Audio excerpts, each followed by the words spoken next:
Hello friends. कुछ एक तकनीकी कारणों से वीडियो बीच में बंद हो गया था। इस कारण ये सेव नहीं हो पाया, दोबारा रिकॉर्ड करना पड़ रहा है मुझे।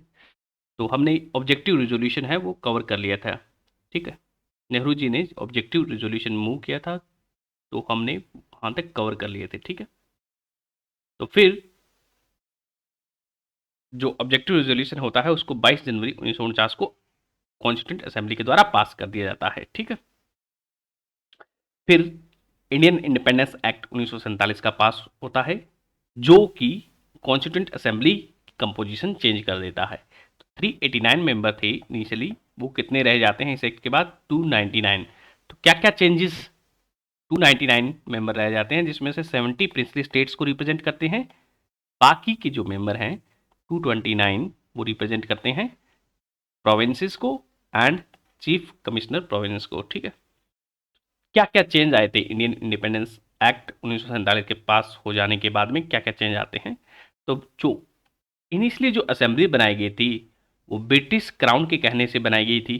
ठीक है, तो अभी इस एक्ट के बाद में पास हो जाने के बाद, यानी कि 15 अगस्त 1947 को भारत आज़ाद हो जाता है, तो उससे पहले ये एक्ट पास होता है, तब इंडिया ये बॉडी है जो असेंबली थी उसको क्या है, सोर्जन बॉडी बन जाती है। ये बॉडी है वो क्या है, सोर्जन बॉडी बन जाती है, यानी कि ये सुप्रीम होती है। Assembly also become a legislative body. इस एक्ट के बाद में क्या है, ये असेंबली है वो लेजिस्लेटिव बॉडी भी बन जाती है, यानी कि वो हमारे देश के लिए कानून भी बनाएगी। और अभी जो पावर है सुप्रीम, ये बॉडी है वो सोवर्जन बॉडी बन जाती है। दूसरा है ये बॉडी है वो लेजिस्लेटिव बॉडी भी बन जाती है। ठीक है, तो इसके जो कॉन्स्टिट्यूंट असेंबली थी वो दो तरह से काम करती थी। अब इसके बाद में एक तो उसका जो काम था वो कॉन्स्टिट्यूशन बनाना था, दूसरा उसका जो काम था वो ऑर्डिनरी जो लॉ था, जब तक कॉन्स्टिट्यूशन बन के तैयार नहीं हो जाता तब तक के लिए कौन कौन सा कानून बनाना था डे टू डे एक्टिविटीज के लिए, वो कॉन्स्टिट्यूशन कॉन्स्टिट्यूंट असेंबली करती थी। तो दो बॉडी होगी। ठीक है, जब भी जब जब कॉन्स्टिट्यूएंट बॉडी की तरह मिलती थी कॉन्स्टिट्यूंट असेंबली, तब उनकी चेयरमैन कौन करता था? तब उसका चेयर करता था उसकी मीटिंग्स को डॉक्टर राजेंद्र प्रसाद चेयर करते थे। ठीक है, जब जब लेजिस्लेटिव या फिर कोई कानून बनाने के लिए मिलती थी बॉडी, तब जीवी मावलंकर साहब हैं वो इसको चेयर करते थे। ठीक है, जीवी मावलंकर साहब हैं भारत के पहले स्पीकर रहे हैं। ठीक है, जीवी मावलंकर भारत के पहले स्पीकर हैं, और डॉक्टर राजेंद्र प्रसाद हैं जिनको हम जानते हैं कि 24 जनवरी 1950 को भारत का पहला जो राष्ट्रपति है वो चुन लिया गया था। ठीक है, ये जो इमेज है वो दिखाई गई है वो है जीवी मावलंकर साहब की। ठीक है, तो दो फंक्शन थे ये, जो law making function as well as constitution making function है, वो कंटिन्यू करते हैं 26 नवंबर 1949 तक। ये दोनों फंक्शन कंटिन्यू किए जाते हैं कॉन्स्टिट्यूंट असेंबली के द्वारा, क्योंकि 26 नवंबर को हमारा जो कॉन्स्टिट्यूशन है वो बन के तैयार हो जाता है। तो इसीलिए हम क्या है अभी 26 नवंबर को अपना कॉन्स्टिट्यूशन सेलिब्रेट करते हैं। ठीक है, कॉन्स्टिट्यूशन डे सेलिब्रेट करते हैं। तो इसके अलावा अदर फंक्शन परफॉर्म किए गए थे कॉन्स्टिट्यूंट असेंबली के द्वारा। कौन कौन से दूसरे काम किए गए थे कॉन्स्टिट्यूशन बनाने के अलावा और जो ऑर्डिनरी लॉ बनाने के अलावा? पहला जो काम किया गया था वो कॉन्स्टिट्यूएंट असेंबली ने, भारत की जो संविधान सभा थी उसने भारत की जो मेंबरशिप थी वो कॉमनवेल्थ के लिए वो रेटिफाई की थी। तो it ratified India's membership of the commonwealth in May 1949। ठीक है, तो 1949 मई 1949 में हम कॉमनवेल्थ के मेंबर बन जाते हैं। तो कॉमनवेल्थ क्या है? एक इंटर गवर्नमेंटल ऑर्गेनाइजेशन है जिसमें ब्रिटेन की जो कॉलोनीज है, लाइक इंडिया है, ऑस्ट्रेलिया है, कनाडा है, वो सारे इसमें मेंबर हैं। इसकी जो कॉमनवेल्थ की मेंबरशिप है वो वॉलेंट्री है। तो इंडिया ने इसको ले लिया था ताकि हम कुछ फ़ायदा ले सकें ब्रिटेन से। देन कॉन्स्टिट्यूंट असेंबली ने नेशनल फ्लैग अडेप्ट किया था हमारा, कब? 22 जुलाई 1947 को कॉन्स्टिट्यूंट असेंबली के द्वारा भारत का तिरंगा अडॉप्ट किया गया था। ठीक है, एज ए राष्ट्र ध्वज। ठीक है, तीसरा है जो हमारा नेशनल एंथम है उसको कब अडॉप्ट किया गया था? 24 जनवरी 1950 को अडॉप्ट किया गया था। ठीक है, तीन काम होते हैं 24 जनवरी 1950 को। पहला, नेशनल एंथम अडॉप्ट किया जाता है। दूसरा, नेशनल सॉन्ग है उसको अडॉप्ट किया जाता है। तो national song was also adopted on 24 जनवरी 1950। ठीक है, उसके अलावा कॉन्स्टिट्यूएंट असेंबली थी, वो डॉक्टर राजेंद्र प्रसाद को भारत का पहला प्रेसिडेंट चुनती है 24 जनवरी 1950 को। ठीक है, तो ये 3 काम होते हैं 24 जनवरी 1950 को। इसके अलावा नेशनल फ्लैग अडॉप्ट किया गया है, कॉमनवेल्थ की मेंबरशिप को रेटिफाई किया गया है मई 1949 में कॉन्स्टिट्यूएंट असेंबली के द्वारा। ठीक है, तो कॉन्स्टिट्यूएंट असेंबली ने 2 साल 11 महीने 18 दिन में क्या है, भारत का कॉन्स्टिट्यूशन बना के तैयार कर लिया था। 2 साल 11 महीने 18 दिन में। ठीक है, इसके लिए उसने 11 तो रेगुलर सेशन लिए थे, तो 11 रेगुलर सेशन हुए थे प्लस एक फाइनल सेशन होता है 24 जनवरी 1950 को। उसमें क्या है, 3 चीजें अडॉप्ट होती हैं। हमने देखा है national flag adopt, national anthem adopt किया जाता है, नेशनल सॉन्ग अडॉप्ट किया जाता है। उसके अलावा राजेंद्र प्रसाद जी को उनको प्रेसिडेंट चुना जाता है 24 जनवरी 1950 को। तो टोटल कितने सेशन हो जाएंगे, 12 सेशन। ठीक है, तो ड्राफ्ट कॉन्स्टिट्यूशन था, जो ड्राफ्ट कमेटी के द्वारा जो पहला ड्राफ्ट प्रिपेयर किया गया था उसको 114 दिन के लिए कंसिडर किया गया था, उस पर डिस्कशन हुए थे। तो 2 ड्राफ्ट बनाए गए थे ड्राफ्ट कमेटी के द्वारा, जिसको कॉन्स्टिट्यूएंट असेंबली ने डिस्कस किया था। टोटल जो खर्चा कितना आया था कॉन्स्टिट्यूशन बनाने में, जो हमारा संविधान था उसको बनाने में कितना खर्चा आया था, 64 लाख रुपीज खर्चा आया था उस टाइम का, 64 लाख रुपीज। तो 24 जनवरी 1950 को constituent assembly held it's final session, यानी कि 12th सेशन है वो 24 जनवरी 1950 को होता है, एक दिन का सेशन है। तो it however did not and, तो कॉन्स्टिट्यूएंट असेंबली उसके बाद में खत्म नहीं होती है, परंतु वो प्रोविजनल पार्लियामेंट की तरह काम करती है। ठीक है, फ्रॉम 26 जनवरी 1950 से वो प्रोविजनल पार्लियामेंट की तरह काम करती है, जब तक, कब तक, जब तक भारत की पहली जो पार्लियामेंट है वो इलेक्ट नहीं होके आती है फर्स्ट जनरल इलेक्शन के बाद में 1951 में, तब तक ये प्रोविजनल पार्लियामेंट की तरह कंटिन्यू करती है कॉन्स्टिट्यूएंट असेंबली। तो कॉन्स्टिट्यूएंट असेंबली है वो कैसे काम किया था, उसने कॉन्स्टिट्यूशन बनाना बहुत डिफिकल्ट काम था, इसलिए उसको क्या है बहुत सारी कमेटीज में डिवाइड कर दिया गया, छोटा छोटा काम कर दिया दे दिया गया। तो 8 इसकी मेजर कमेटी थी, प्लस उसके अलावा उसमें कुछ माइनर कमेटी थी। ठीक है, 8 मेजर कमेटी कौन कौन सी है, देखो पीसीएस एग्जामिनेशन के लिए ये बहुत ज़्यादा जरूरी है, इसको याद रखना है कौन सी कमेटी किसको हेड करेगी। ठीक है, तो पीसीएस में बहुत ज़्यादा इंपॉर्टेंट है, 1 डे एग्जाम 1 लाइनर एग्जाम वाले हैं उसमें भी, सारे एग्जाम्स में ये इंपॉर्टेंट है। ठीक है, यूनियन पावर कमेटी है उसको हेड किया गया था, यूनियन जो गवर्नमेंट थी उसकी जो पावर होगी वो हेड करेंगे जवाहरलाल नेहरू के अध्यक्षता में ये कमेटी बनाई गई थी। यूनियन कॉन्स्टिट्यूशन कमेटी है वो भी जवाहरलाल नेहरू ने हेड की थी। तीसरी है जो प्रोविंशियल कॉन्स्टिट्यूशन, यानी कि जो प्रांतों का कॉन्स्टिट्यूशन है वो कैसा होगा, वो सरदार पटेल के अंडर में आई थी ये कमेटी, उसकी चेयरमैनशिप। ड्राफ्टिंग कमेटी, 7 मेंबर की ड्राफ्टिंग कमेटी है वो बी आर अम्बेडकर साहब के अंडर आती है। ठीक है, तो very very important committee drafting committee, 7 member, 7 member भी याद रखने हैं पीसीएस एग्जाम के लिए। तो एडवाइजरी कमेटी, 5वीं जो कमेटी है advisory committee on fundamental right, minority and tribal and excluded area है वो सरदार पटेल के अंडर में आती हैं। इसके अलावा हमने अभी देखा है सरदार पटेल के अंडर कौन सी कमेटी आती है, प्रोविंशियल कमेटी आती है। Union power committee and union constitution committee Jawaharlal Nehru के अंडर में आती है। ठीक है, तो ये जो कमेटी बनाई जाती है advisory committee on fundamental right, minority, tribal and excluded area, इसके अंदर क्या है 5 सब कमेटी बनाई जाती हैं, यानी कि इसी कमेटी के अंदर 5 छोटी छोटी भागों में डिवाइड कर दिया जाता है इसको। तो फंडामेंटल राइट सब कमेटी है उसको चेयर करते हैं जेबी कृपलानी साहब। तो फंडामेंटल राइट सब कमेटी कौन, जेबी कृपलानी साहब। माइनॉरिटी सब कमेटीज है वो चेयर करते हैं एचसी मुखर्जी साहब। ये जो है फंडामेंटल राइट सब कमेटी इस बार के एचसीएस के एग्जाम में पूछा गया था।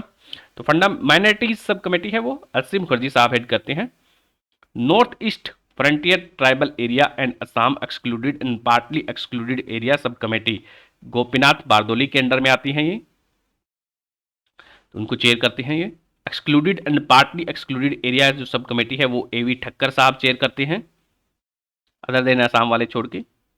एंड असम के लिए थी वो गोपीनाथ बारदोली के लिए हेड करते हैं।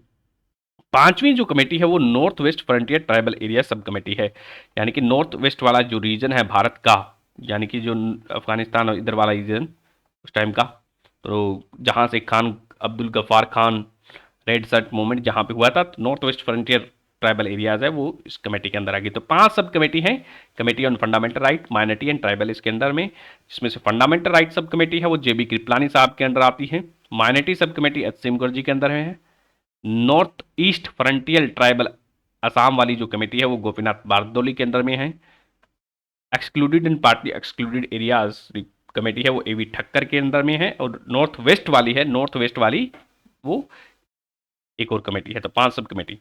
रूल, फिर छठी जो सब कमेटी है रूल ऑफ प्रोसीजर कमेटी है, वो चेयर की जाती है डॉक्टर राजेंद्र प्रसाद के द्वारा। ठीक है, तो कॉन्स्टिट्यूंट असेंबली का कैसा रूल ऑफ प्रोसीजर होगा, वो कैसे काम करेगी, उस कमेटी को हेड करते हैं डॉक्टर राजेंद्र प्रसाद जी। तो स्टेट्स कमेटी होती है, स्टेट के साथ कैसा रिलेशन रखना है, उसको कैसा नेगोशिएट करना है, नेगोशिएटिंग विद स्टेट्स, ये कमेटी जवाहरलाल नेहरू के अंडर में आती है। तो जवाहरलाल नेहरू के अंडर में 3 कमेटी आ गई। ठीक है, यूनियन गवर्नमेंट का कॉन्स्टिट्यूशन है, उसके अलावा स्टेट्स कमेटी है और प्रोविंसेस कमेटी नहीं, ठीक है, हाँ प्रोविंसेस कमेटी है वो सरदार पटेल के अंडर में है। स्टीयरिंग कमेटी है उसकी अध्यक्षता है डॉक्टर राजेंद्र प्रसाद के पास में। स्टीयरिंग कमेटी किसकी है, राजेंद्र प्रसाद। तो राजेंद्र प्रसाद जी के पास 2 कमेटीज मेजर कमेटी हेड कर रहे हैं, कौन कौन सी, rule of procedure committee, steering committee. ठीक है, स्टेट्स कमेटी जवाहरलाल नेहरू 3 है स्टेट्स कमेटी, एंड यूनियन जो कॉन्स्टिट्यूशन है वो committee, union power committee, union constitution committee and states committee, 3 इसके पास में आ गई। ठीक है,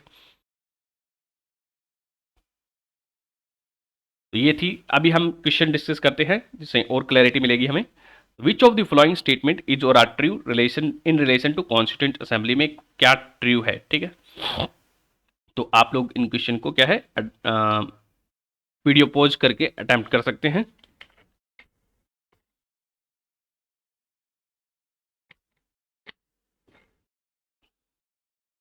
पहला जो स्टेटमेंट हम देखते हैं कॉन्स्टिट्यूंट असेंबली के रिगार्डिंग, तो assembly was based on adult suffrage, यानी कि अडल्ट सफ्रेज 18 साल से ऊपर वाले लोग हैं उसमें सारे मेंबर ने वोट दिया था, उस आधार पे इसको बनाया गया था। तो ये तो गलत बात है, इसको बनाया गया था 1935 एक्ट के अंदर, लिमिटेड फ्रेंचाइजी पे ये बेस्ड थी कॉन्स्टिट्यूंट असेंबली। तो सेकंड है the assembly was a result of direct election, ये डायरेक्ट इलेक्शन का रिजल्ट तो नहीं थी, क्योंकि जो प्रोविंशियल में प्रोविंसेस का रिप्रेजेंटेशन हुआ था इलेक्शन से, वो भी इलेक्शन है वो इनडायरेक्ट रिप्रेजेंटेशन था, तो ये तो गलत हो जाएगा। ठीक है, बाकी ये partly elected and partly nominated थी। नॉमिनेटेड वाला है वो हम देख रहे हैं कि राजा महाराजाओं के द्वारा नॉमिनेट किया गया है। ठीक है, third is assembly was a multi party body, तो इसमें बहुत सारी पार्टीज के मेंबर्स थे, कांग्रेस है, मुस्लिम लीग है, यूनियनिस्ट पार्टी है, तो ये बिल्कुल सही बात है, थर्ड इज करेक्ट है। फोर्थ इज कि the assembly work through various committee, अभी तो 8 कमेटी हम अभी डिस्कस कर ही चुके हैं, उसके अलावा बहुत सारी माइनर कमेटीज थी, दिस इज करेक्ट है। तो इसका आंसर हो जाएगा 2, 3 एंड 4 आर करेक्ट है, सी फॉर कलकत्ता इसका आंसर है, सी फॉर कलकत्ता। ठीक है, तो constituent assembly met for the first time in New Delhi में मिली थी, 9 दिसंबर 1940 को पहली बार मिलती है, एंड ये कॉन्स्टिट्यूशन हॉल में मिली थी, और उसको बाद में central hall of parliament house भी कहा जाता है, एंड ये ओल्ड बिल्डिंग पार्लियामेंट का है, नई बिल्डिंग तो सेंट्रल विस्टा के बाद में चेंज हो गई है।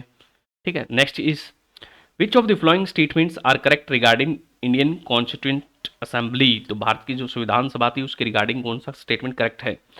पहला है it was not based on adult franchise, तो ये सही बात है, ये अडल्ट फ्रेंचाइजी पे बेस्ड नहीं थी। ठीक है, दूसरा है it resulted from direct election, तो डायरेक्ट इलेक्शन हमने अभी देखा है नहीं हुए थे। ठीक है, तीसरा जो स्टेटमेंट है it was not a multi party body, तो ये गलत हो जाएगा, it was a multi party body. ठीक है, fourth is it work through several committee, this is correct है। तो इसका आंसर हो जाएगा 1 एंड 4। ठीक है, ए फॉर आगरा इसका आंसर है।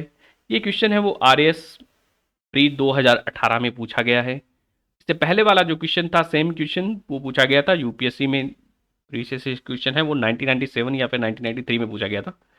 नेक्स्ट क्वेश्चन, तो इसमें हमने देखा कि ये मल्टी पार्टी बॉडी थी, तो result of election to the constituent assembly में जो कॉन्स्टिट्यूंट असेंबली के लिए जो इलेक्शन हुए थे, यानी कि जो कॉन्स्टिट्यूंट असेंबली में जो मेंबरशिप थी, तो कांग्रेस के कितने लोग थे, 208 सीटें जीती थी कांग्रेस, मुस्लिम लीग 73 रिप्रेजेंटेटिव थे, unionist party 1, unionist Muslim party 1, United schedule caste 1, कृषक प्रजा पार्टी 1, शेड्यूल कास्ट फेडरेशन एक, 6 एक, जो कि नॉन कांग्रेस 6 थे वो एक थे, कम्युनिस्ट पार्टी से एक, एंड इंडिपेंडेंट कितने थे? 8 थे, इंडिपेंडेंट 8 थे, बाकी लगभग सभी पार्टी का एक एक है, ठीक है।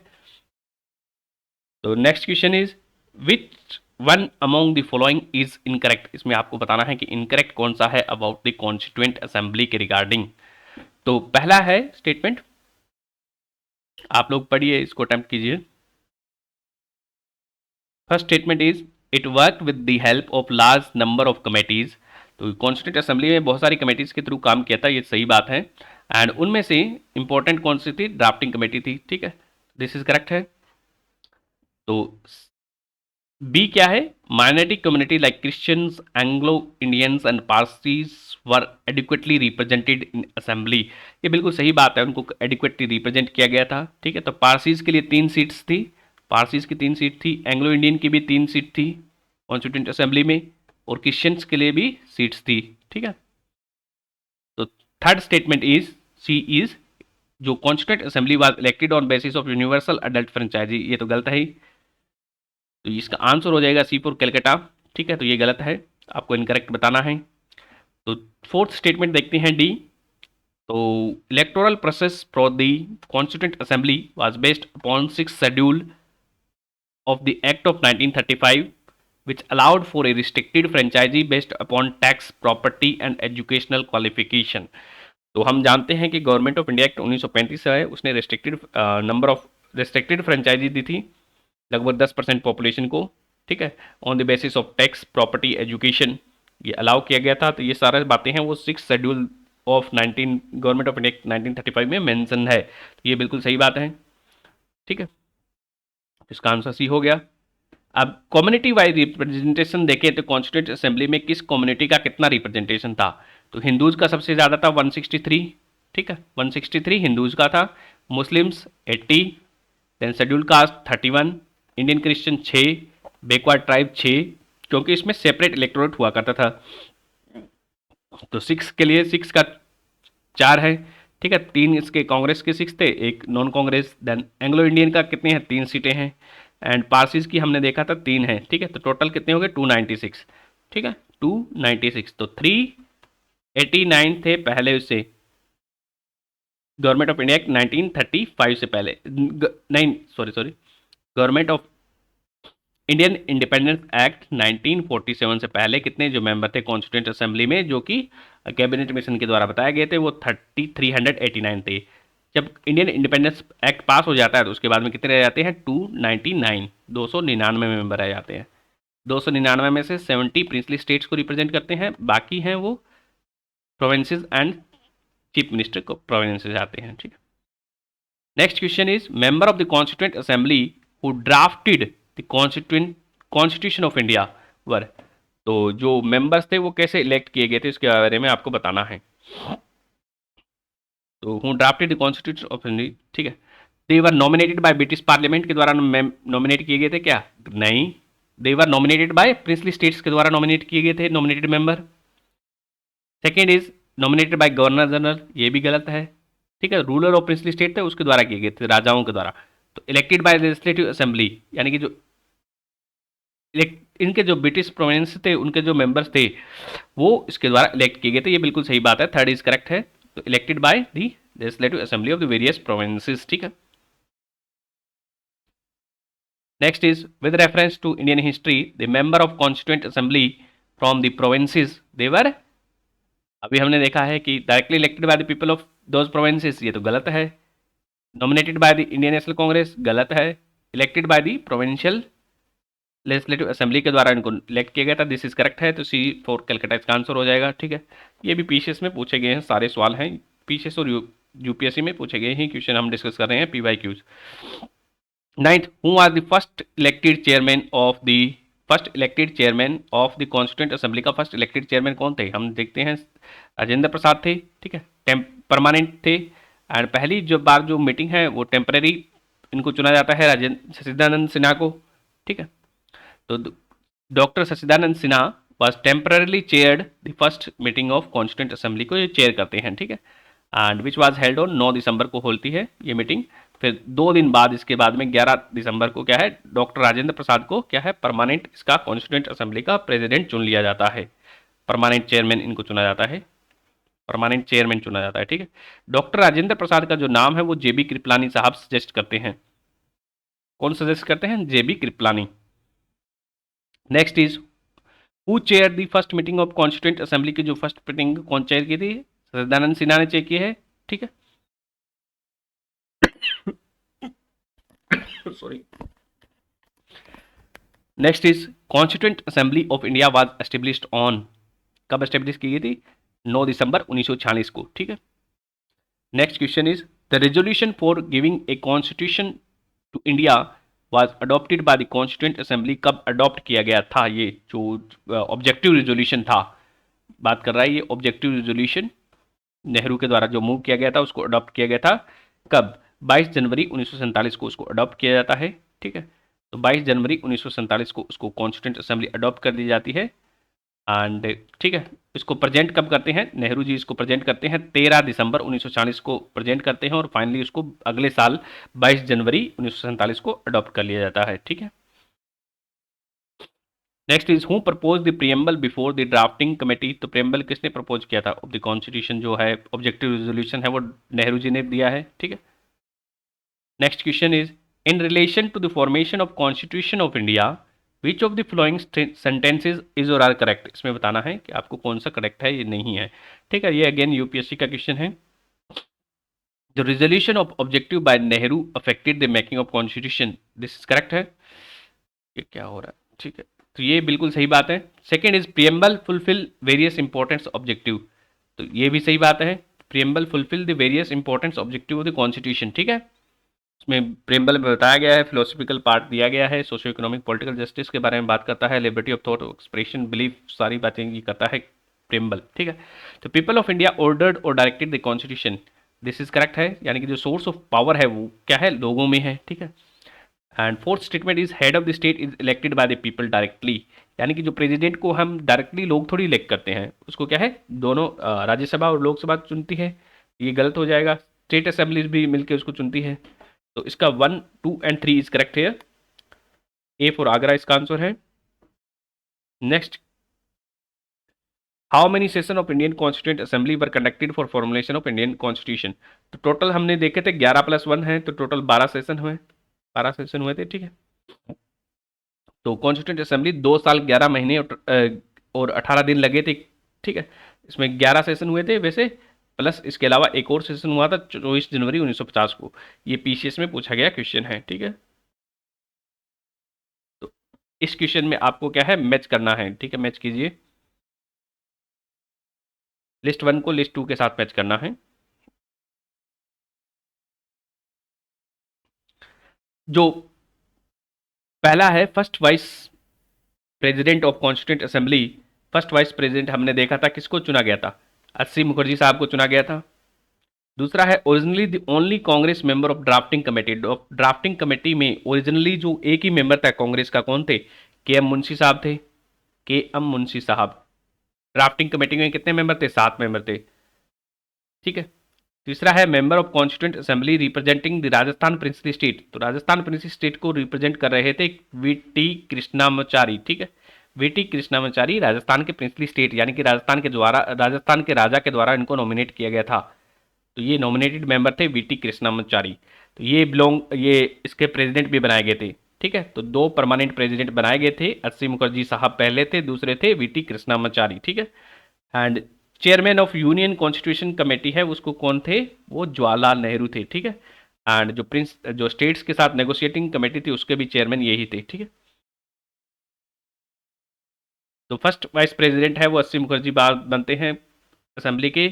एक क्या है, टेम्पररी वाइस प्रेसिडेंट भी बनता है, उसके बारे में हम आगे बात करेंगे। Only Congress member of drafting committee was K M Munshi, then representative of Rajasthan princely state was VT Krishnamachari, ये तमिलनाडु से बिलोंग करते हैं। Chairman of union constituent committee was Jawaharlal Nehru ji. ठीक है, next question is who was the chairman of advisory committee on fundamental rights minorities and constituent assembly के लिए जो बनाई गई थी वो सरदार पटेल के अंदर बनाई गई थी। इसके अंदर हमने देखा है कि 5 सब कमेटी भी बनाई गई थी। जो सब कमेटी थी फंडामेंटल राइट्स पे, वो हेड की थी जेबी कृपलानी साहब ने, और माइनॉरिटी सब कमेटी थी वो हेड की थी एच.सी. मुखर्जी साहब ने। ठीक है, तो ये हमारा जो सेशन है वो सेशन नंबर 1 खत्म होता है। इसका इससे रिलेटेड, ठीक है, इसमें एक और वीडियो आएगा सेकंड नंबर चैप्टर पे। धन्यवाद। यदि आपको हमारे सेशन पसंद आ रहे हैं तो please like share and subscribe and help us to grow, ताकि हम और अच्छे वीडियो आपके लिए लेके आएँ। धन्यवाद।